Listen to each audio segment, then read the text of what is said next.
شہید کربلا ہے یہ، رسول کی دعا ہے یہ۔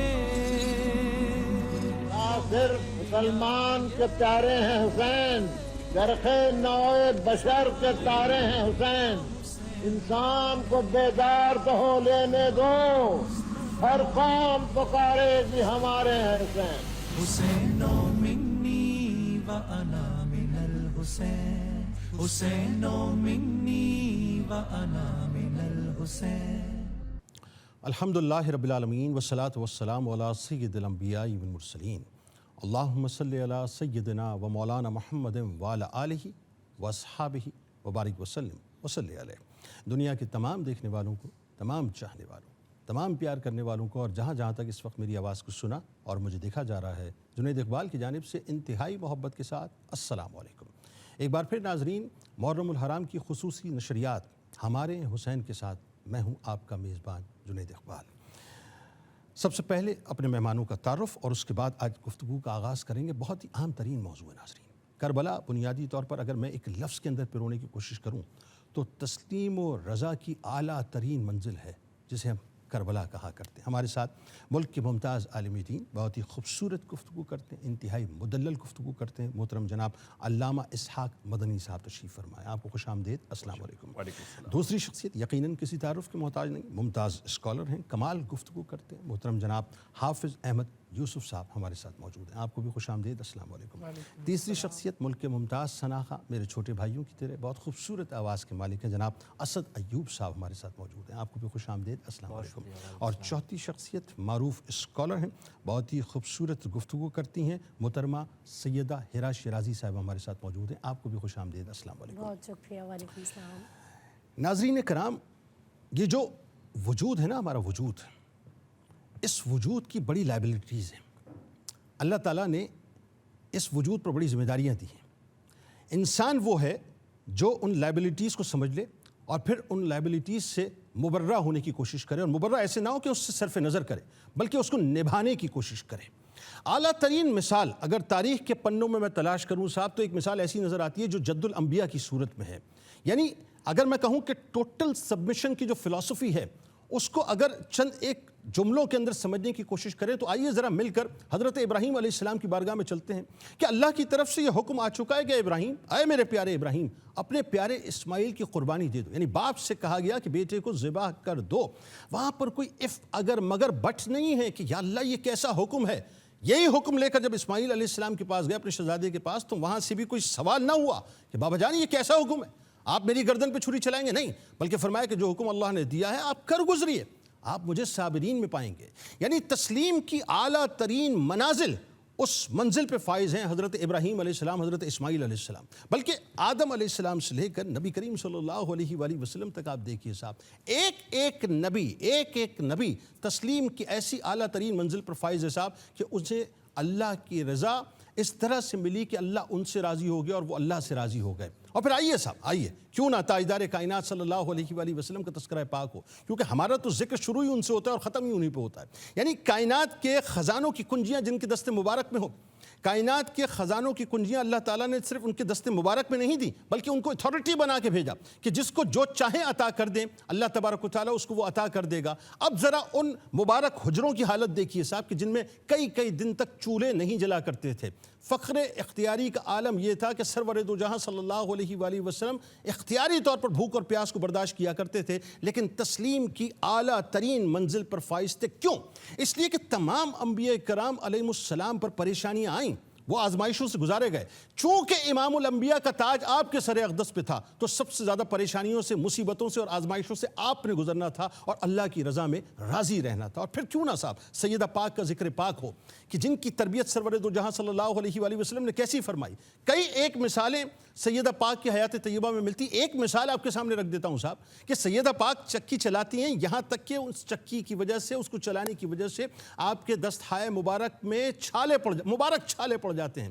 بابا جان کے پاس خادمہ کا سوال ہوتا ہے، بابا جان نے خادمہ نہیں دی بلکہ تسبیح فاطمہ عطا کر دی کہ اے فاطمہ یہ تمہارے دل کو سکون دے گی اور یہ تمہارے جسم مبارک کو سکون دے گی۔ یہ ہے تسلیم کی اعلیٰ ترین منزل۔ اور آئیے صاحب بہت تیزی کے ساتھ ذرا چلتے ہیں امام علی مقام امام حسین علیہ السلام کی بارگاہ میں کہ کربلا والے بنیادی طور پہ اگر میں کہوں کہ تسلیم کی اعلیٰ ترین منزل پر فائز ہیں تو یہ کہنا غلط نہ ہوگا۔ امام علی مقام امام حسین علیہ السلام رسول کریم صلی اللہ علیہ وآلہ وسلم کی مبارک گود میں دیے گئے۔ ذرا سوچیے نا کہ جبرائیل امی تشریف لاتے ہیں اور عرض کرتے ہیں یا رسول اللہ صلی اللہ علیہ وآلہ وسلم آپ کی امت آپ کے اس بیٹے کو شہید کر دے گی، قتل کر دے گی۔ یہ وہ نبی ہیں جو دستہائے مبارک اٹھا دیں تو اللہ تعالیٰ ان کی دعا کو رد نہ کرے، لوٹائے نہ۔ میں نے پوری تاریخ ناظرین کھنگال کے دیکھ لی، پوری تاریخ کھنگال کے دیکھ لی، ہر جگہ پہ شہادت حسین کا تذکرہ تو ہے، اس کے بارے میں بشارتیں تو موجود ہیں، اس کے بارے میں پریڈکشنز تو موجود ہیں، اس کے بارے میں پیشگوئیاں تو موجود ہیں، رسول کریم صلی اللہ علیہ وآلہ وسلم کی احادیث مبارکہ تو موجود ہیں، لیکن مجھے کوئی ایک ایسی روایت نہیں ملتی کہ جس وقت جبرائیل علیہ السلام نے سرور دو جہاں صلی اللہ علیہ وآلہ وسلم کو یہ بتلایا کہ آپ کے اس بیٹے کو آپ کی امت شہید کر دے گی تو اس وقت سرکار علیہ السلام نے اپنے دست مبارک اللہ کی بارگاہ میں بلند کیے ہوں اور یہ عرض کیا ہو کہ یا اللہ اس معاملے کو تو ٹال دے۔ کیوں؟ اس لیے کہ تسلیم کی اعلیٰ ترین منزل پر نواسہ رسول صلی اللہ علیہ وآلہ وسلم کو فائز ہونا تھا۔ اس منزل کو اوج کمال اس وقت پہنچا کہ جس وقت 19 دن کے علی اصغر علیہ السلام جو مدینہ پاک سے آپ کی گود میں تھے اور چلے تھے اور 6 مہینے کے کربلا میں ہو چکے تھے، جس وقت اس معصوم سی قربانی کو اللہ کی بارگاہ میں پیش کیا تو یہ کہہ کے پیش کیا کہ یا اللہ اے پروردگار، اے پالنہار، میری اس معصوم سی قربانی کو اپنی بارگاہ میں قبول فرما لے۔ یہ تسلیم کی اعلیٰ ترین منزل ہے ناظرین، اعلیٰ ترین منزل ہے اور کوئی شکوہ نہیں ہے۔ اور جس وقت ناظرین، جس وقت ان شقی و قلب یعنی جتنے بھی لشکری تھے جب وہ امام کو گھیر چکے تھے اور جس وقت آپ کے سر اقدس کو تن اقدس سے جدا کیا گیا تو آپ سوچئے کہ تسلیم کی کون سی منزل ہوگی وہ جس کو میں الفاظ میں بیان نہیں کر سکتا۔ میں بار بار اعلیٰ ترین منزل کی بات کر رہا ہوں لیکن اس منزل کو میں بیان نہیں کر سکتا کہ جس وقت تن اقدس سے سر اقدس جدا ہوا ہے اور سر اقدس نیزے پر بلند ہوا ہے تو وہ سر اقدس جو ہے تلاوت کلام پاک کرتا ہوا بلند ہوا ہے اور یہ بتلا دیا کہ میرے تن کو میرے سر سے جدا تو کر سکتے ہو لیکن قرآن کو مجھ سے جدا نہیں کر سکتے۔ یہ تسلیم کی اعلیٰ ترین منزل ہے ناظرین۔ بات یہاں ختم نہیں ہوتی۔ یہ جو کربلا ہے یہ ایک کربلا نہیں ہے، یہ 72 کربلائیں ہیں جو کربلا والوں نے 72 کربلائیں دیکھی ہیں۔ اور وہ تسلیم کی کون سی منزل ہے صاحب؟ آئیے ذرا بہت تیزی کے ساتھ اب ذرا ان پاک اور مقدس خواتین کی جانب چلتے ہیں کہ جن میں بی بی زینب سلام اللہ علیہا موجود ہے، جن میں ام لیلہ سلام اللہ علیہا موجود ہے، جن میں ام رباب سلام اللہ علیہا موجود ہے، جن میں ام کلثوم سلام اللہ علیہا موجود ہے، جن میں حضرت سکینہ سلام اللہ علیہا موجود ہے۔ وہ کون سی اعلیٰ ترین تسلیم کی منزل ہے کہ آپ سوچئے کہ ان تمام مقدس خواتین نے ایک ایک کر کے کربلا اپنے سامنے دیکھی ہے لیکن اس کے باوجود بھی اللہ کی بارگاہ میں اف نہیں کیا۔ ہاں ایک خطبہ بی بی زینب کا ملتا ہے کہ جس وقت کربلا بپا ہو گئی تو واہ محمدہ کہہ کے آپ جس انداز سے جوش میں پکاری تھی اپنے نانا جان کو دنیا نے دیکھا ناظرین کہ وہ بھی یہ تھا کہ صرف عرض کرنا تھا معروضہ کہ یا رسول اللہ قربانیاں پیش کر دی ہیں اب بس آپ اپنے پروردگار سے عرض کر دیجئے کہ اپنی بارگاہ میں قبول کر لیں۔ ناظرین وہ کون سی تسلیم کی اعلیٰ ترین منزل ہے کہ کوفیوں کے سامنے کوفے کے بازاروں میں مقدس خواتین کو گھمایا گیا لیکن اس کے باوجود آپ نے شکوہ نہیں کیا۔ عبید اللہ ابن زیاد کے ظلمت قدے میں، دربار نہیں کہتا میں، دربار تو اچھوں کا بھی ہوتا ہے، اچھی کوئی نسبت بھی یزید کے ساتھ ہم لگانا ہی نہیں چاہتے، اس ظلمت قدے میں جب اس شبیہ مصطفیٰ صلی اللہ علیہ وآلہ وسلم کے دندان مبارک کے ساتھ گستاخی کی ابن زیاد نے، اس گستاخی کو آپ نے اپنی آنکھوں سے دیکھا لیکن اللہ کی بارگاہ میں شکوہ نہیں کیا۔ وہ تسلیم کی کون سی منزل تھی ناظرین؟ وہ کون سی منزل تھی کہ جس وقت ان مقدس خواتین کو اونٹوں پر رکھا گیا، ان کو باندھا گیا، امام زین العابدین علیہ السلام کا ذکر نہ کروں تو بات مکمل نہیں ہوتی صاحب کہ وہ کون سی تسلیم کی منزل تھی؟ ذرا سوچئے کہ جس وقت آپ کو باندھ کر زنجیروں میں باندھ کے بیڑیوں میں باندھ کے آپ کو شام کی جانب روانہ کیا گیا، اس وقت بھی اہل بیت اطہار میں سے کسی خاتون نے امام زین العابدین نے یہ شکوہ نہ کیا کہ یا اللہ یہ ہم پر کون سا امتحان ہے، کون سی آزمائش ہے۔ وہ تسلیم کی اعلیٰ ترین منزل تھی ناظرین، اور وہ تسلیم کی اعلیٰ ترین منزل تھی کہ جس وقت یہ نورانی قافلہ شام میں یزید کے ظلمت قدے میں پہنچا اور یزید نے سر اقدس کے ساتھ امام علی مقام کے سر اقدس کے ساتھ گستاخیاں شروع کی، اس وقت بھی ان مقدس خواتین نے اللہ کی بارگاہ میں شکوہ نہیں کیا بلکہ اس مکر و فریب کے چہرے کو پھاڑ کر اس کو مکمل طور پہ بے نقاب کر دیا۔ بس آخری جملہ عرض کرنا چاہتا ہوں، یہ تسلیم کی وہ منزل ہے ناظرین، یہ ٹوٹل سبمیشن کی وہ منزل ہے کہ اس سبمیشن نے اہل بیت اطہار کو وہ مقام اور مرتبہ دے دیا کہ رہتی دنیا تک ہم جیسے گناہگار جب بھی ان کی بارگاہ میں جائیں گے تو ان کے در سے خیرات پا کے داخل جنت کیے جائیں گے، کیونکہ یہ تسلیم کی وہ منزل ہے جس نے ان کو اللہ کی رضا کے اس خوبصورت سے احاطے کے اندر لا کر کھڑا کر دیا ہے کہ اللہ بھی ان سے راضی ہو چکا ہے اور یہ بھی اللہ سے راضی ہو چکے ہیں۔ آغاز کرتے ہیں، ہمارے ساتھ جو شخصیات موجود ہیں یقیناً ان سے گفتگو ہوگی اور پہلا سوال میں چاہتا ہوں علامہ صاحب آپ سے ہی بات کا آغاز کریں. میں ابن الذبیحین کے حوالے سے جب سوچتا ہوں، یعنی وہ جو قربانی موقوف کی گئی تھی اسماعیل علیہ السلام کی صورت میں، اس کی تکمیل جو ہے امام علی مقام امام حسین علیہ السلام کی صورت میں نظر آتی ہے. آغاز فرمائیے. بسم اللہ الرحمن الرحیم. لی خمسۃ اطفی بہا حر الوباء الحاطمہ المصطفیٰ والمرتضیٰ وابناہما والفاطمہ.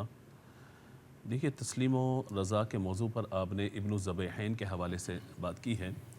اول تو تسلیم و رضا کا معنی جو آپ نے اپنی گفتگو میں متعین فرمایا، آسان لفظوں میں ہم یوں سمجھ لیتے ہیں. تسلیم کا معنی ہے اپنے سر کو جھکا دینا، اسی سے اسلام ہے، اور اسی کو کہا جاتا ہے کہ اللہ تبارک و تعالی کے جو احکامات ہیں ان کو قبول کر لینا، اور اللہ تبارک و تعالی کی طرف سے جو مسئلہ تقدیر ہے اس کے مطابق اپنی زندگی کو بسر کرنا. آسانی ہے، خوشی ہے، غم ہے، فراخی ہے، وغیرہ وغیرہ، ان تمام چیزوں کو تقدیر الہی کے تابع کر کے اپنے سر کو جھکا دینا اور رب کی رضا پر راضی رہنا. تسلیم و رضا کا معنی اس کو بیان کیا جاتا ہے، جو آپ نے اپنی گفتگو کے اندر بہت وضاحت کے ساتھ بیان فرمایا. اب تسلیم و رضا کا معنی جب ہم دیکھتے ہیں تو آغاز جہاں سے آپ نے کیا حضرت سیدنا ابراہیم خلیل اللہ علی نبینا و علیہ الصلوۃ والسلام سے، تو مشہور یہی ہے کہ آپ نے 3 دن خواب دیکھا، اور اس کے بعد اللہ رب العزت جل جلالہ کی طرف سے جب اس خواب کو متعین فرما دیا گیا کہ اپنی کوئی پیاری چیز ذبح کیجئے، قربان کیجئے، تو اس پیاری چیز کی معرفت بھی آپ کو بتا دی گئی کہ اپنے بیٹے کو ذبح کیجئے. تو سورہ صافات کے اندر تفصیلاً اس بات کو بیان فرمایا گیا، انی ارا فی المنام انی اذبحک فانظر ماذا تری. میرے بیٹے میں نے یہ خواب دیکھا ہے، تمہاری اس پہ کیا رائے ہے؟ تو حضرت ابراہیم علیہ الصلوۃ والسلام نے جب یہ بات حضرت اسماعیل سے ذکر کی ہے، تو حضرت اسماعیل نے یہ نہیں کہا کہ آپ مشورہ کر لیں، کسی سے پوچھ لیں، ہو سکتا ہے کہ اس پہ کوئی اور معاملہ ہو، کوئی اور معنی ہو. انہوں نے صرف یہ کہا یا ابت افعل ما تؤمر. اللہ جو اللہ نے حکم دیا وہ کام کیجیے. ستجدنی ان شاء اللہ من الصابرین. اللہ کا حکم ہے، آپ یہ کام کیجئے، آپ انشاءاللہ مجھے صبر کرنے والوں میں پائیں گے، اللہ اکبر، صابرین میں پائیں گے. اللہ اکبر. تو جب آپ نے یہ معاملہ حضرت حاجرہ رضی اللہ تعالیٰ عنہ کے سامنے پیش کیا، انہوں نے بھی یہی کہا کہ جو اللہ کا حکم ہے وہ آپ اس کام کو کیجئے. اب آپ اس کو اندازہ لگائیے کہ آپ اپنے والد گرامی کے ساتھ تشریف لے گئے ہیں، شیطان نے وسوسہ ڈالا، اس کو رد کیا گیا، پتھر مارے، کنکریوں کی یاد، یہ تمام تفصیلات سے میں ایک طرف ہوتے ہوئے اس جانب آ جاؤں کہ چھری رکھ دی گئی ہے، چلا دی گئی ہے، اپنا کام پورا کر دیا گیا، آنکھوں پہ پٹی باندھ لی گئی، تنہائی میں موجود ہیں. جبریل امین علیہ الصلوۃ والسلام جو ہے فدیے کے طور پر دمبا لے کر آتے ہیں. حضرت اسماعیل ایک طرف ہو جاتے ہیں، چھری چلتی ہے، دمبا ذبح ہو جاتا ہے، خون نکل جاتا ہے. قرآن نے اس کو کہا وَفَدَيْنَاهُ بِذِبْحٍ عَظِيمٍ. یہ ذبح عظیم کا معاملہ ہو گیا ہے، اور ہم نے ذبح عظیم کا معاملہ فدیے کی صورت میں ٹال دیا ہے گویا کہ. یعنی فدیہ کیا بن گیا؟ دمبا بن گیا. حضرت اسماعیل علیہ الصلوۃ والسلام ذبح نہیں ہوئے، اور آپ کے فدیے کے طور پہ دمبے کو ذبح کر دیا گیا. لیکن اب یہاں پر بہرحال یہ ڈیبیٹ موجود ہے کہ اللہ تبارک و تعالی نے حضرت اسماعیل علیہ السلام کو کیوں باقی رکھا؟ اسماعیل علیہ السلام کیوں ذبح نہیں ہوئے؟ تو چونکہ اللہ کا ارادہ ازلی یہ تھا، حضرت ابراہیم علیہ السلام کی دعا بھی یہ تھی کہ میری نسل مبارکہ سے سید الانبیاء صلی اللہ تعالیٰ علیہ وآلہ وسلم تشریف لائیں. حضرت اسماعیل اگر ذبح ہو جاتے تو حضور کی تشریف آوری کیسے ہوتی؟ اللہ حضرت ابراہیم علیہ الصلوۃ والسلام کی نسل مبارکہ سے حضرت محمد مصطفیٰ صلی اللہ تعالیٰ علیہ وآلہ وسلم تشریف لانا ہے. اب اس قربانی کو گویا کہ موقوف کیا گیا، ظاہراً ایک دمبے کی صورت ہے، لیکن حقیقتاً اس قربانی کو موقوف کیا گیا نبی پاک علیہ الصلوۃ والسلام کی ولادت، حضور صلی اللہ تعالیٰ علیہ وآلہ وسلم کے گھر میں امام حسین کی آمد، اور پھر اس کے بعد ان کی شہادت. اللہ کیونکہ نبی کا فدیہ دمبا بن ہی نہیں سکتا، اللہ اکبر. وہی بن سکتا ہے جو خاتم الانبیاء علیہ الصلوۃ والسلام کی اولاد میں سے ہو. اللہ تو اس کو یہاں سے لے کر جب یہاں تک ہم لے کر کے جاتے ہیں تو علامہ اقبال کا وہ شعر ہمیں بالکل واضح کر دیتا ہے کہ غریب و سادہ و رنگی ہے داستان حرم، نہایت اس کی حسین ابتدا ہے اسماعیل. حضرت اسماعیل سے جو سفر شروع ہوا وہ حضرت امام حسین رضی اللہ تعالیٰ عنہ پر جا کر مکمل ہوتا ہے. اور نبی مکرم علیہ الصلوۃ والسلام کی ذات گرامی کو اگر آپ یہ دیکھیے تو حضور کے پاس ایک شخص آیا، اعرابی، اس نے کہا کہ یا ابن الذباحین، یا ابن الذباحین. تو حضور صلی اللہ علیہ وسلم مسکرائے، فرمایا ہاں تو نے سچ کہا ہے. صحابہ نے عرض کیا یا رسول اللہ یہ ابن الذبیحین کا معنی کیا ہے؟ 2 ذبیحوں کا بیٹا ہونے کا معنی کیا ہے؟ تو میرے پیارے آقا صلی اللہ تعالیٰ علیہ وآلہ وسلم نے فرمایا پہلے ذبیحہ تو حضرت اسماعیل علیہ السلام ہے، دوسرا معاملہ میرے والد گرامی کے ساتھ ہوا ہے، وہ یہ ہے کہ حضرت جناب عبد المطلب حرم میں آرام کر رہے ہیں، خواب دیکھتے ہیں، انہیں کہا جاتا ہے چاہے زمزم کے کنویں کو کھودا جائے. اس وقت ایک ہی بیٹے آپ کے حارث صاحب کے ساتھ موجود ہیں، ان کو آپ نے اپنے ساتھ لیا اور جب کنویں کو کھودنا شروع کیا لوگوں نے ملامت شروع کر دی کہ کیا کر رہے ہیں کیا نہیں کر رہے ہیں, ہم تو آپ کا ساتھ نہیں دیں گے. آپ دونوں باپ بیٹا لگے رہے. اس وقت آپ نے اللہ کے حضور یہ دعا کی, یا اللہ اگر تو نے مجھے 10 بیٹے عطا فرمائے نا, ایک بیٹا تیری راہ میں قربان کروں گا, جیسے ہمارے حضرت ابراہیم علیہ السلام نے یہ قربانی کا معاملہ کیا تھا. اللہ نے 10 بیٹے عطا فرما دیے.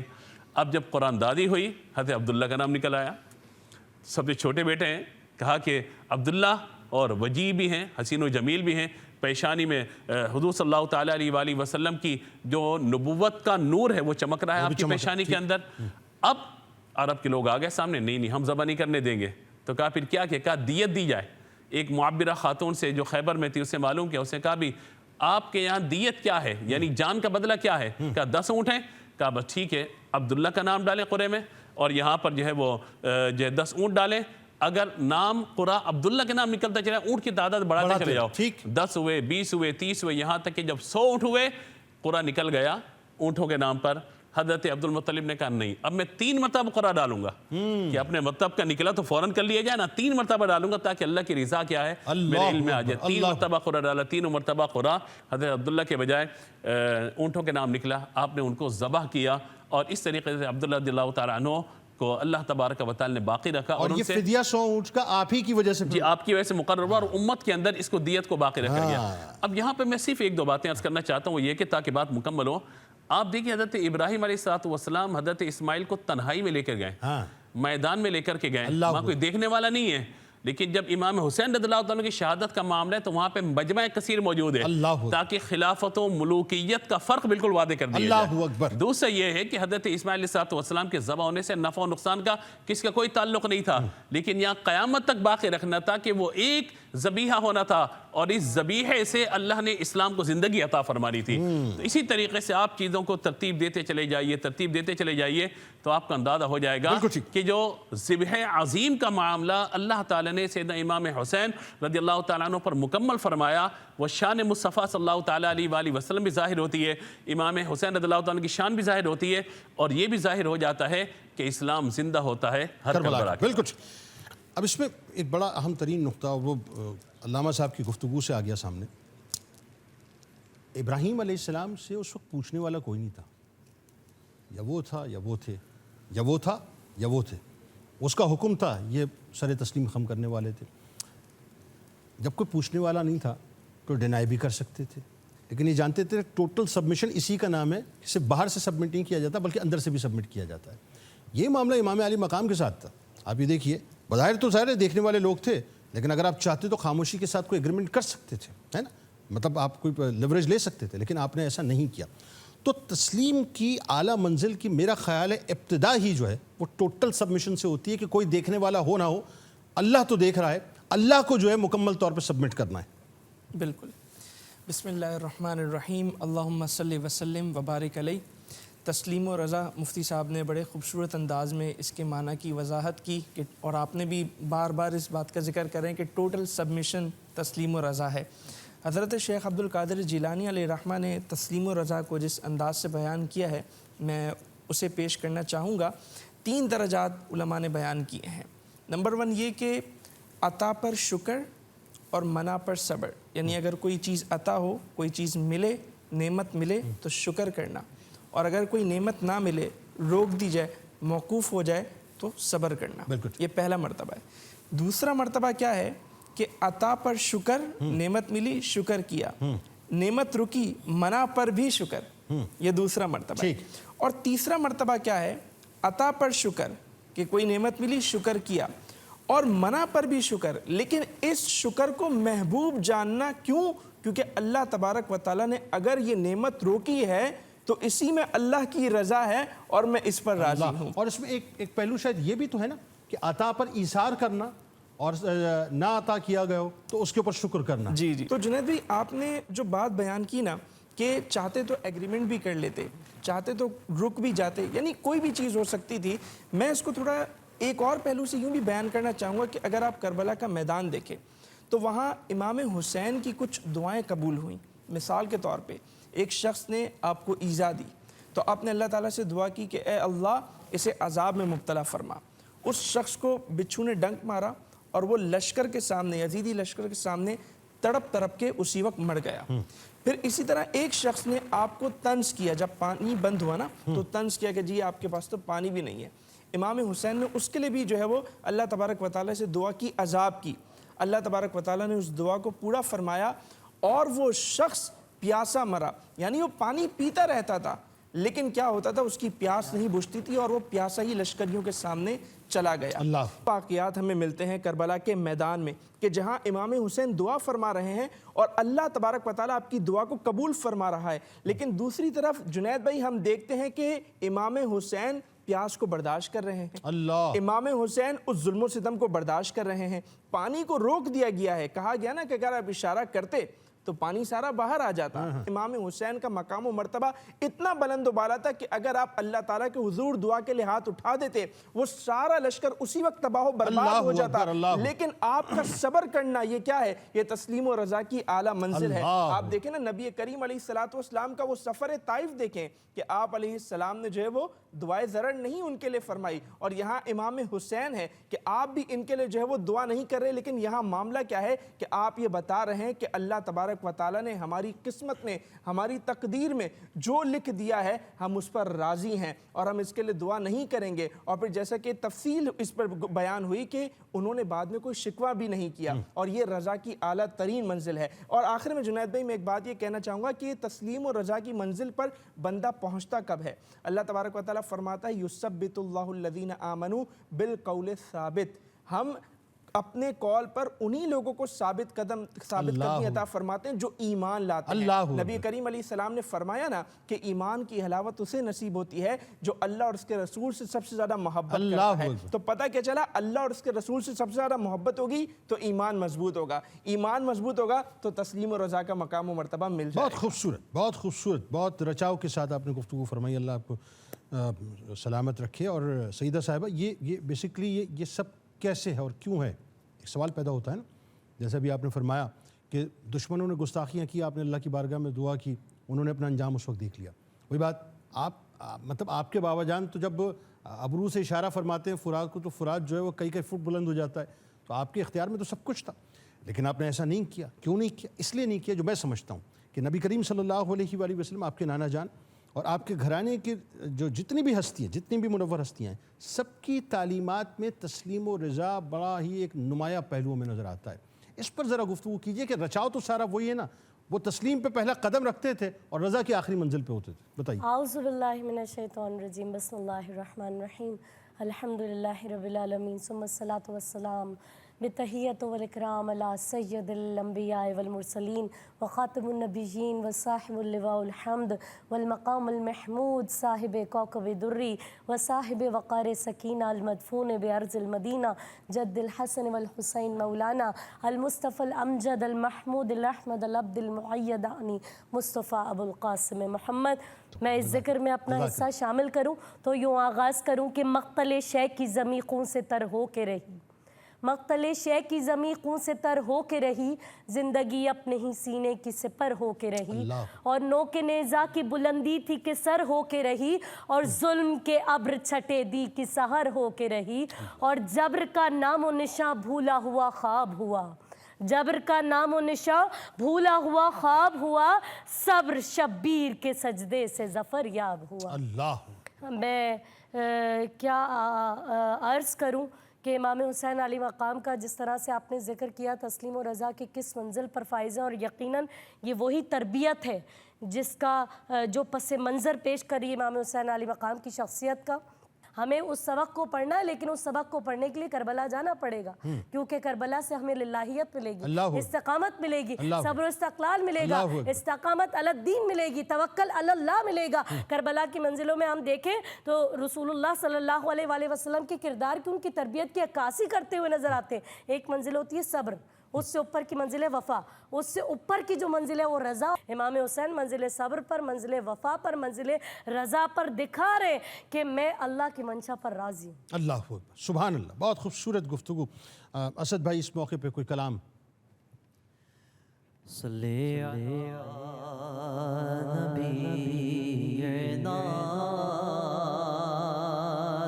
صلی علی محمد، صلی علی علی شفیعنا صلی علی محمد نہ پوچھئے کہ کیا حسین ہے نہ پوچھئے کہ کیا حسین ہے میرا حسین ہے میرا بادشاہ حسین ہے ہاں حسین ہے میرا بادشاہ حسین ہے یہ بات کس قدر ہنسی یہ بات کس قدر ہنسی جو کہہ گئے معین الدین دین کی پناہ حسین ہے میرا حسین ہے دین کی پناہ حسین ہے کرے جو کوئی ہمسری کسی کی کیا مجال ہے جہاں میں ہر لحاظ سے حسین بے مثال ہے یہ ہو چکا ہے فیصلہ یہ ہو چکا ہے فیصلہ یہ ہو چکا ہے فیصلہ نہ کوئی دوسرا حسن نہ کوئی دوسرا حسین ہے میرا حسین ہے نہ کوئی دوسرا حسین ہے قضا کے بعد پھر مجھے نئی حیات مل گئی عذاب سے عقاب سے مجھے نجات مل گئی سوال جب کیا گیا سوال جب کیا گیا سوال جب کیا گیا کہ کون تیرا رہنما تو میں نے کہہ دیا حسین ہے ہاں حسین ہے تو میں نے کہہ دیا حسین ہے جس کی فکر کربلا حسین وہ امام ہے جس کی فکر کربلا حسین وہ امام ہے یہ پلجتل کے الجمل کا باجوا چراغ ہے خدا کے دی کا نا خدا خدا کے دی کا نا خدا ہر بدعہ کی انتہا کرم کی انتہا حسین ہے ہاں حسین ہے کرم کی انتہا حسین ہے یہ بات کس قدر ہنسی یہ بات کس قدر ہنسی جو کہہ گئے معین الدین دین کی پناہ حسین ہے ہاں حسین ہے میرا بادشاہ حسین ہے کیا خوبصورت آپ نے پڑھا ہے ماشاءاللہ سلامت رہیے سلامت رہیے چند مصرے آپ کی نظر کے ہزاروں میں 72 تن تھے تسلیم و رضا والے ہزاروں میں 72 تن تھے تسلیم و رضا والے حقیقت میں خدا ان کا تھا اور یہ تھے خدا والے یہ نعرہ حر کا تھا جس وقت فوج نار سے نکلا کہ دیکھو یوں نکلتے ہیں جہنم سے خدا والے کسی نے جب وطن پوچھا تو حضرت نے یہ فرمایا کسی نے جب وطن پوچھا تو حضرت نے یہ فرمایا مدینے والے کہلاتے تھے اب ہیں کربلا والے حسین ابن علی کی کیا مدد کر سکتا تھا کوئی حسین ابن علی کی کیا مدد کر سکتا تھا کوئی یہ خود مشکل کشا تھے اور تھے مشکل کشا والے دوائے درد اسیاں پنجتن کے در سے ملتی ہے، دوائے درد ایسیاں پنجتن کے در سے ملتی ہے، زمانے میں یہی مشہور ہیں دارالشفا والے، زمانے میں یہی مشہور ہیں دارالشفا والے۔ ہمارے ساتھ رہیے ناظرین، لوٹ کے تسلیم و رضا پہ اور بات کرتے ہیں۔ آج بڑے شکوے زبانوں پہ ہوتے ہیں، وہاں شکوہ نہیں تھا، وہاں صرف سر تسلیم خم تھا۔ درود پاک پیش کیجئے، لوٹ کے بات کرتے ہیں۔ شہید کربلا ہے یہ، رسول کی دعا ہے یہ، نہ صرف مسلمان کے پیارے ہیں حسین، چرخ نوع بشر کے تارے ہیں حسین، انسان کو بیدار تو ہو لینے دو، ہر قوم پکارے گی ہمارے ہیں حسین۔ حسین منی وانا من الحسین، حسین منی وانا من الحسین، شہید کربلا ہے یہ، رسول کی دعا ہے یہ، نہ صرف مسلمان کے پیارے ہیں حسین، چرخ نوع بشر کے تارے ہیں حسین، انسان کو بیدار تو ہو لینے دو، ہر قوم پکارے گی ہمارے ہیں حسین۔ حسین منی وانا من الحسین، حسین منی وانا من الحسین۔ جناب ایک بار پھر میں آپ کو خوش آمدید کہتا ہوں۔ یہ جو کربلا ہے نا ناظرین، اللہ جانتا ہے اس کو ہم سمجھ ہی نہیں سکتے، واللہ باللہ تاللہ ہم اس کو سمجھ ہی نہیں سکتے۔ بس کربلا جس پر احسان کر دے اور اپنے آپ کو کسی کو اگر سمجھا دے تو سمجھ لیجئے پھر شاید تھوڑی بہت کربلا اس کو سمجھ آ جاتی ہے، ورنہ کربلا کو سمجھنا بہت مشکل ہے۔ میں تو اللہ جانتا ہے، جب میں ابتدا میں بات کر رہا تھا علامہ صاحب، وہ جملے اچانک بس وہ ریکال ہو گئے، میں نے کہا وہی آپ کی بارگاہ میں پیش کر دوں اور آپ سے چاہوں گا کہ آپ اس پہ گفتگو کیجئے۔ مطلب جن کے جنبش ابرو کے اوپر یہ پوری کائنات ہو کہ میرے سرکار علیہ السلام اگر جنبش ابرو فرما دیں صاحب تو فرشتوں کی قطار در قطار آپ کے حجرہ مبارک کے باہر کھڑی ہو، یعنی آپ کے حکم کتاب ہے۔ اہل بیت اطہار کا بھی یہی معاملہ ہے، ظاہر ہے آپ کے توسط سے، لیکن کوئی ایک روایت آپ یہ دیکھیے نہیں ملتی جبکہ شہادت کا چرچا بچپن سے، دیکھیں بہت سی شہادتیں تو ہوتی یہی ہے کہ ان کا چرچا ہی شہید ہونے کے بعد ہوتا ہے، یہ وہ شہادت ہے کہ جو شہید ہونے سے پہلے جو اس کا چرچا بچپن سے، لیکن کوئی دعا نہیں ملتی کہ یا اللہ ٹال دے، ہاں تیار کیا جا رہا ہے اس مقام کے لیے۔ بتائیے۔ بسم اللہ الرحمن الرحیم۔ دیکھیے تسلسل آپ یہ دیکھیے کہ وہاں سے شروع ہوتا ہے جہاں سے حضرت ابراہیم علیہ السلام کا ذکر خیر شروع ہوگا، اللہ، کیونکہ وہاں بھی آپ یہ دیکھیے کہ جو حکم آتا چلا جا رہا ہے اس کی پیروی کی جا رہی ہے، آگے سے کوئی آرگومنٹ نہیں ہے، کوئی بات نہیں ہے۔ اللہ تبارک و تعالیٰ کا حکم یہ ہے کہ شہر چھوڑ جائیں، آپ چھوڑ گئے۔ کہا کہ اب جب بڑھاپے کے عالم میں اللہ تبارک و تعالیٰ نے آپ کو ایک بیٹا عطا فرما دیا، جب آپ کی عمر 100 برس کے قریب ہے، اور کہا گیا کہ ان کو اس میدان میں چھوڑ کر آیا جائے جہاں زندگی کی کوئی رمق موجود نہیں ہے۔ اللہ اکبر۔ ٹھیک ہے، اللہ تبارک و تعالیٰ کا حکم، ربک کہتے ہیں وہاں پہ حاضر ہو گئے۔ حضرت حاجرہ نے یہی پوچھا تھا نا کہ آپ اپنی مرضی سے چھوڑ کے جا رہے ہیں یا اللہ کے حکم سے؟ یہ کیسا بالغانہ سوال تھا، کیسا حکیمانہ سوال تھا۔ آپ اللہ کے حکم سے چھوڑ کے جا رہے ہیں یا اپنی مرضی سے؟ کہ اللہ کے حکم سے۔ کہا پھر ہمارا رب ہمیں ضائع نہیں فرمائے گا، اللہ کا حکم ہے۔ پھر آپ یہ دیکھیے کہ ساقی کوثر صلی اللہ تعالیٰ علیہ وآلہ وسلم کے جد امجد نے جب ایڑیاں رگڑیں، اللہ نے پانی جاری فرما دیا، وہ پانی آج تک کہیں نہیں رکا۔ اللہ، یعنی اس کا مطلب یہ قطع کلام کی معافی، اس پہ ذرا بات کیجئے، اس کا مطلب یہ ہے کہ تسلیم و رضا جو ہے جد سے بھی ملی اور جدہ سے بھی ملی۔ جی بالکل بالکل ایسا ہی ہے نا؟ بالکل ایسا ہی ہے، بالکل ہے۔ یعنی حضور کے جدات جو ہیں، یعنی ان کو آپ تذکیر و تانیث کے اعتبار سے جب پڑھتے چلے جائیے، یعنی امہات کا ذکر بھی اور آباء و اجداد کا ذکر بھی ہے، وہاں سے آپ کو ملتا چلا جائے گا کہ یہ صبر و رضا کی منزل وہاں سے شروع ہوئی ہے اور مسلسل قربانیوں کا تسلسل ہے۔ حضرت ابراہیم علیہ السلام کو آگ میں ڈالا جا رہا ہے، کہا گیا تھا نا بتائیے آگ کو بجھا دیا جائے، کہا گیا تھا نا کہ کوئی انتظام کر دیا جائے، کہا رب کے علم میں ہے کہ ان کا خلیل آگ میں جا رہا ہے، کہا رب کو تو رب کے علم میں ہے، اللہ کو معلوم ہے کہ یہ ہو رہا ہے۔ تو کیا کہا تھا آپ نے؟ بس ٹھیک ہے، اللہ کو معلوم ہے تو بس ٹھیک ہے، اللہ تبارک و تعالیٰ حسبنا اللہ و نعم الوکیل۔ بس یہ پڑھتے ہوئے آپ آگے روانہ ہو گئے۔ اور پھر اقبال نے بھی کہا بے خطر کود پڑا آتش نمرود میں عشق۔ کون کودا؟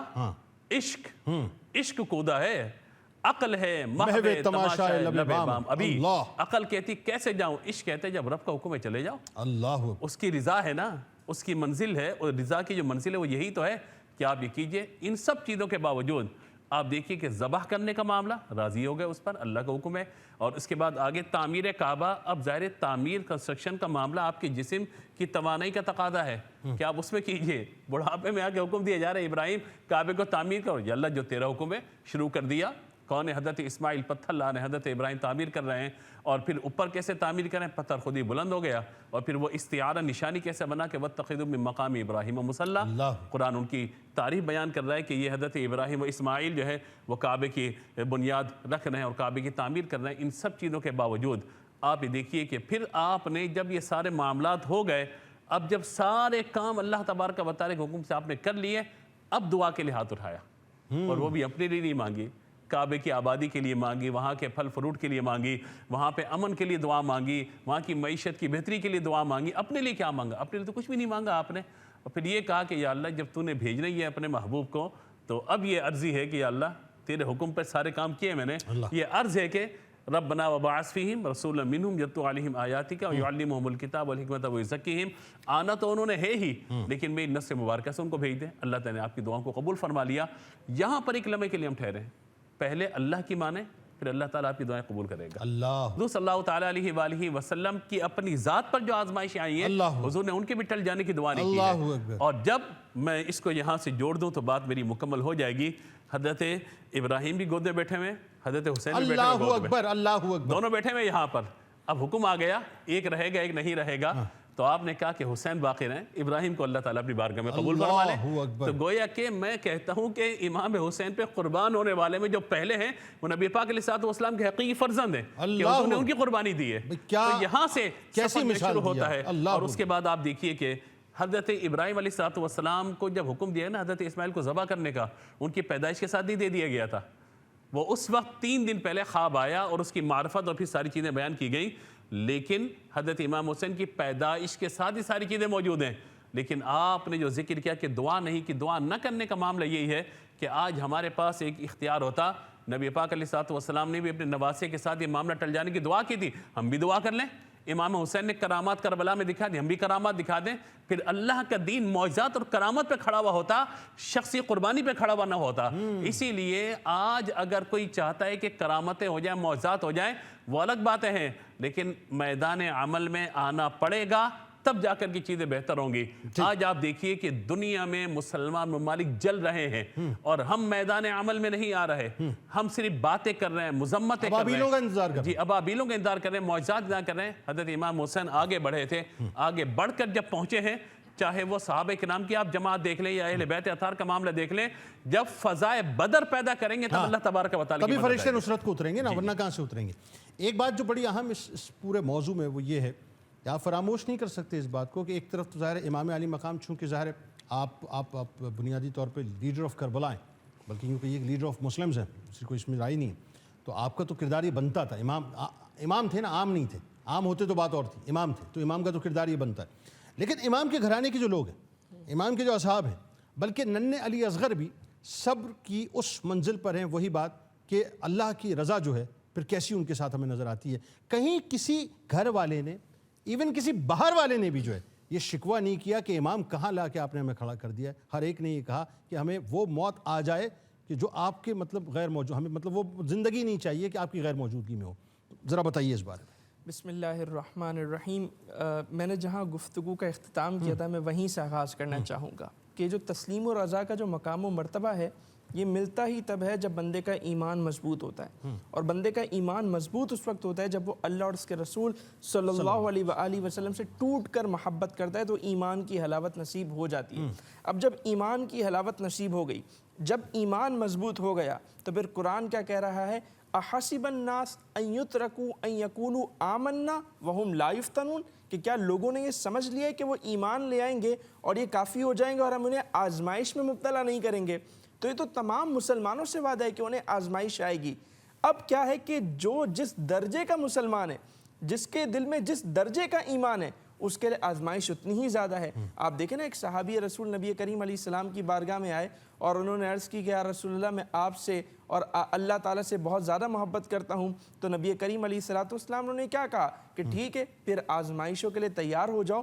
تو یہ وہ لوگ تھے جو سب سے زیادہ نبی کریم علیہ السلام کے قریبی تھے، تو انہیں یہ معلوم تھا کہ ہم چونکہ حضور علیہ السلام کے گھر والے ہیں، اہل بیت ہیں، تو ہم پہ جو آزمائش کا معاملہ ہے وہ بالکل مختلف ہے، بالکل جدا ہے، اور ہم پہ آزمائش آنی ہی آنی ہے۔ اور کیسی آزمائش آئی کہ جنید بھائی قرآن و حدیث میں آزمائش کی جو صورتیں بیان ہوئی ہیں نا، ان سب کو انہوں نے قبول کیا۔ اللہ تعالیٰ فرما رہے ہیں وَلَنَبْلُوَنَّكُمْ بِشَيْءٍ مِّنَ الْخَوْفِ وَالْجُوعِ وَنَقْصٍ مِّنَ الْأَمْوَالِ وَالْأَنفُسِ وَالثَّمَرَاتِ۔ یہ تمام کی تمام ہمیں کربلا میں پوری ہوتی نظر آتی ہیں۔ پھر اسی طرح آپ دیکھیں کہ جب قرآن نے مہاجرین کا ذکر کیا ہے تو قرآن نے وہاں کیا بیان کیا ہے کہ یہ اللہ کی راہ میں ستائے گئے، ان کو تکلیف دی گئی، انہیں اپنا گھر بار چھوڑنا پڑا، وطن چھوڑنا پڑا۔ تو آپ دیکھیں کہ کربلا والے، نبی کریم علیہ السلام کے گھر والے اس تمام مرحلے سے گزرے ہیں، یعنی گھر بار بھی چھوڑا، اور پھر کوفیوں کی جو ہے وہ دغا بھی سہی، اور پھر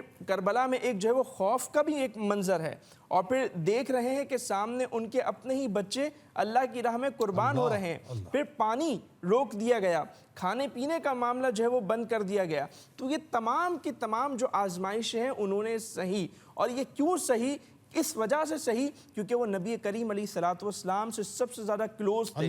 تو جو ایمان والے سب سے زیادہ کلوز ہوں گے ان پہ آزمائشیں سب سے زیادہ آئیں گی، اور جو ایمان میں سب سے زیادہ مضبوط ہوگا وہ ظاہر ہے کہ تسلیم و رضا کے اتنے ہی اعلیٰ مقام و مرتبے پر فائز ہوگا۔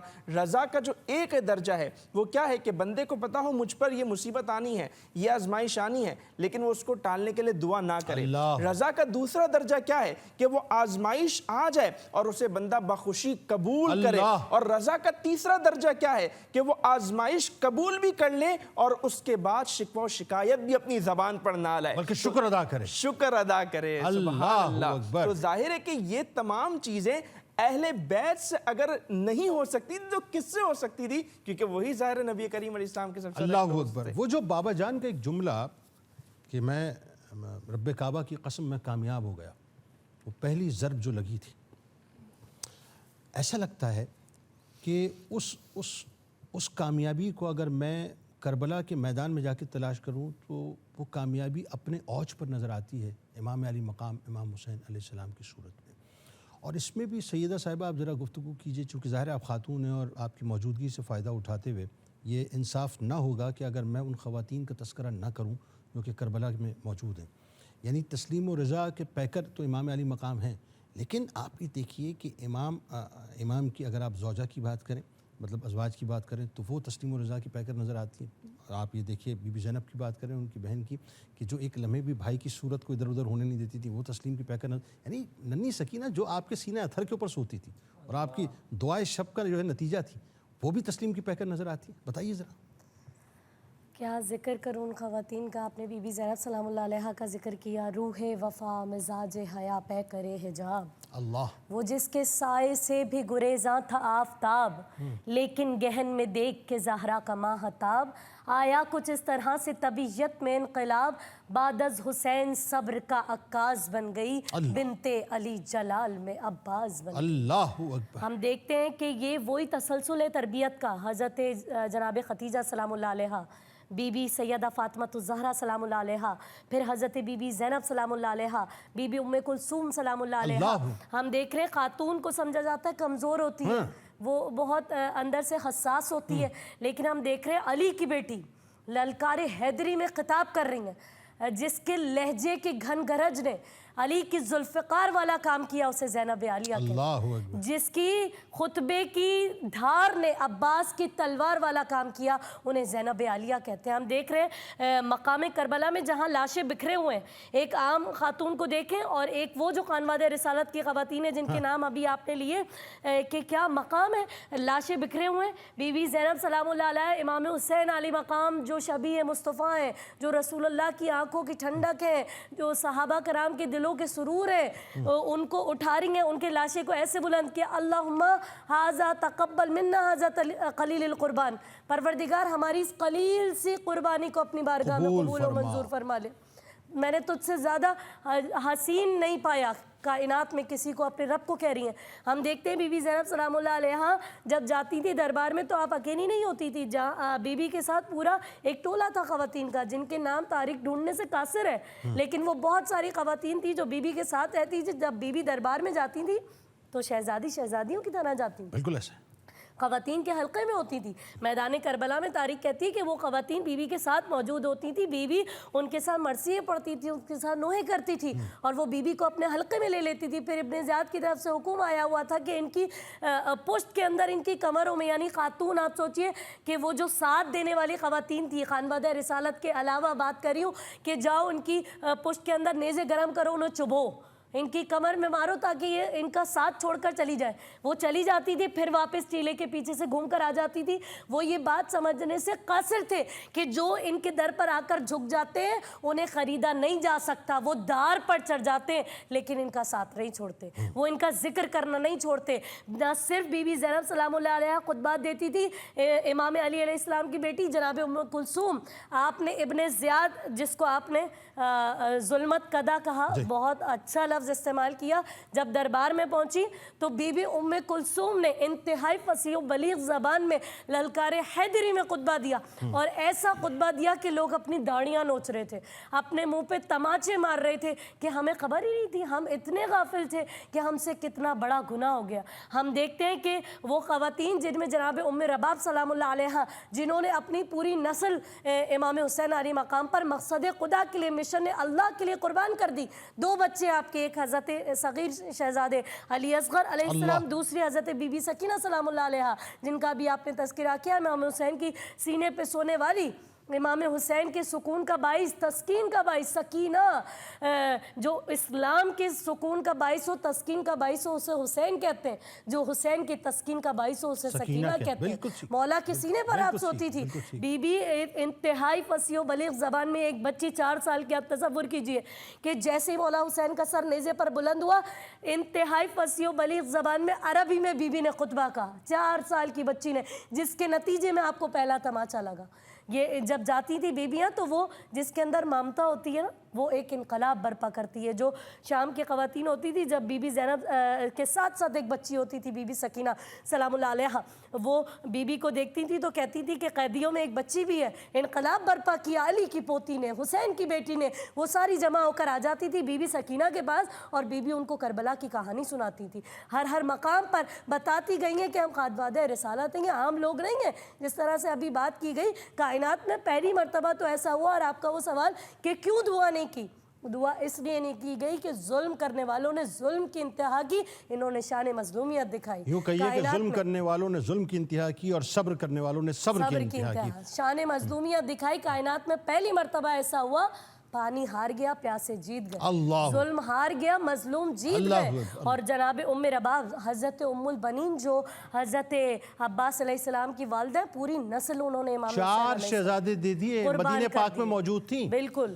مدینہ پاک میں سرکار علیہ السلام کی بارگاہ میں موجود تھیں، اور مجھے تو، میں تو چشم تصور سے یہ دیکھتا ہوں کہ بس وہیں عرضی پیش کرتی ہوں، یا رسول اللہ یہ نذرانے بھیجیں آپ کے نواسے کی بارگاہ میں، اس کو قبول فرما لیجئے۔ واپس تو قبریں بناتی تھی، 4 اپنے ہاتھ سے مٹا دیتی تھی، میں ان کو نہیں رہوں گی، حسین کو رہوں گی، میں سیدہ کے بیٹے کا غم کروں گی۔ آپ یہ دیکھیے، بات آگے بڑھتی ہے اور کلام کی طرف چلتے ہیں کہ جس وقت کربلا بپا ہو گئی، اب چونکہ ذکر آپ نے نکال دیا تو میرے ذہن میں بس وہ تاریخ کا وہ پنہ آ گیا کہ اس وقت ام البنین سلام اللہ علیہ کو جب یہ بتایا گیا کہ ایسا ایسا ہو گیا، تو آپ کو بتایا گیا آپ کے فلاں بیٹے شہید ہو گئے، آپ کے فلاں بیٹے شہید ہو گئے، آپ کے فلاں بیٹے شہید، آپ کے عباس بھی چلے گئے، تو آپ نے ٹھیک ہے یہ بتاؤ میرا حسین کیسا ہے، کیا میرے بیٹے میرے حسین کو نہیں بچا سکے؟ بس یہ غم تھا ان کو۔ کیا سنانے والے؟ میرے حسین تجھے سلام، میرے حسین تجھے سلام، السلام یا حسین، السلام یا حسین، السلام یا حسین۔ کر لیا نوش جس نے شہادت کا جام، اس حسین بن حیدر پہ لاکھوں سلام۔ میرے حسین تجھے سلام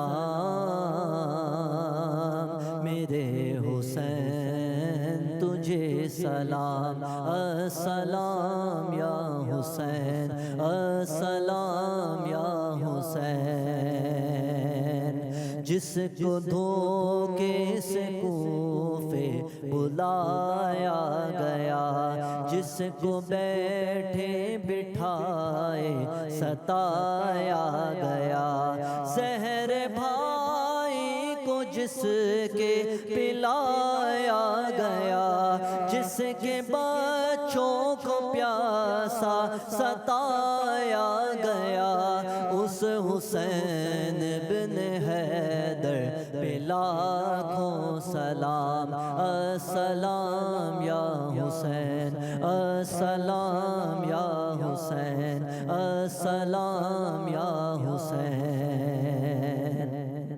جس نے حق کربلا میں ادا کر دیا اپنے نانا کا وعدہ وفا کر دیا جس کو تیروں سے چھلنی کرایا گیا جس کی گردن پہ خنجر چلایا گیا اس حسین بن حیدر پہ لاکھوں سلام السلام یا حسین السلام یا حسین السلام یا حسین جس کی ماں فاطمہ جس کا بابا علی جس کا بھائی حسن اور نانا نبی اس حسین بن حیدر پہ لاکھوں سلام اس حسین بن حیدر پہ لاکھوں سلام اس حسین ابن حیدر پہ لاکھوں سلام میرے حسین تجھے سلام میرے حسین تجھے سلام السلام یا حسین السلام یا حسین سبحان اللہ سبحان اللہ میرا دل کر رہا تھا کہ آپ پڑھتے رہیں آپ پڑھتے رہیں آپ پڑھتے رہیں اور ہم سلام پیش کرتے رہیں امام علی مقام کی بارگاہ میں خدا کی قسم ایک سلام قبول ہو جائے نا وہاں ایک سلام آپ یقین مانیے آپ پڑھ رہے تھے نا تو من یہ کر رہا تھا کہ آپ پڑھتے چلے جائیں پڑھتے چلے جائیں پڑھتے چلے جائیں اور ہم اپنے سلام جو ہیں امام علی مقام کی بارگاہ میں پیش کرتے چلے جائیں کیونکہ یہ تیقن ہے ایک سلام اگر قبول ہو گیا نا وہاں پر ایک سلام صرف ایک سلام زندگی بھی بن جائے گی آخرت بھی بن جائے گی انشاءاللہ بہت شکریہ آپ کا تشریف لائے پیر نصیر الدین علیہ رحمہ فرماتے ہیں کہ ہر نفس میں انشراح صدر کی خوشبو لیے منزل حق کی مجسم جستجو سجدے میں ہے ہر نفس میں انشراح صدر کی خوشبو لیے منزل حق کی مجسم جستجو سجدے میں ہے کیسا عابد ہے یہ مقتل کے مصلے پر کھڑا کیا نمازی ہے کہ بے خوف عدو سجدے میں ہے اے حسین ابن علی تجھ کو مبارک یہ عروج اے حسین ابن علی تجھ کو مبارک یہ عروج آج تو اپنے خدا کے روبرو سجدے میں ہے جانب کعبہ جھکا مولود کعبہ کا پسر جانب کعبہ جھکا مولود کعبہ کا پسر قبلہ رو ہو کر حسین قبلہ رو سجدے میں ہے ابن زارا اس تیری شان عبادت پر سلام ابن زارا اس تیری شان عبادت پر سلام سر پہ قاتل آ چکا ہے اور تو سجدے میں ہے اللہ اللہ تیرا سجدہ اے شبیہ مصطفیٰ اللہ اللہ تیرا سجدہ اے شبیہ مصطفیٰ جیسے خود ذات پیمبر ہو بہو سجدے میں ہے یہ شرف کس کو ملا تیرے علاوہ بعد قتل یہ شرف کس کو ملا تیرے علاوہ بعد قتل سر ہے نیزے کی بلندی پر لہو سجدے میں ہے میں وہ حیرت ہیں ملائک دم بخود ہے کائنات میں وہ حیرت ہیں ملائک دم بخود ہے کائنات آج مقتل میں علی کا مہرو سجدے میں ہے سر کو سجدے میں کٹا کر کہہ گیا زہرا کا لال سر کو سجدے میں کٹا کر کہہ گیا زہرا کا لال، کچھ اگر ہے تو بشر کی آبرو سجدے میں ہے، کون جانے کون سمجھے کون سمجھائے نصیر، کون جانے کون سمجھے کون سمجھائے نصیر، عابد و معبود کی جو گفتگو سجدے میں ہے، عابد و معبود کی جو گفتگو سجدے میں ہے۔ سلامت رہیے۔ اس دعا، اس امید، اس یقین کے ساتھ اجازت دیجیے، اللہ تعالیٰ آپ کا، ہمارا، ہم سب کا، پاکستان کا اور امت مسلمہ کا حامی و ناصر، آمین۔ اللہ حافظ۔ رسول اکرم حسین مجھ سے جدا نہیں ہے، جو ابن حیدر سے بغض رکھے، ہمارا وہ با خدا نہیں ہے۔ حسین باغ نبی کا گل ہے، انہی کے دم سے ہے سب بہاریں، انہی سے گلشن میں دین حق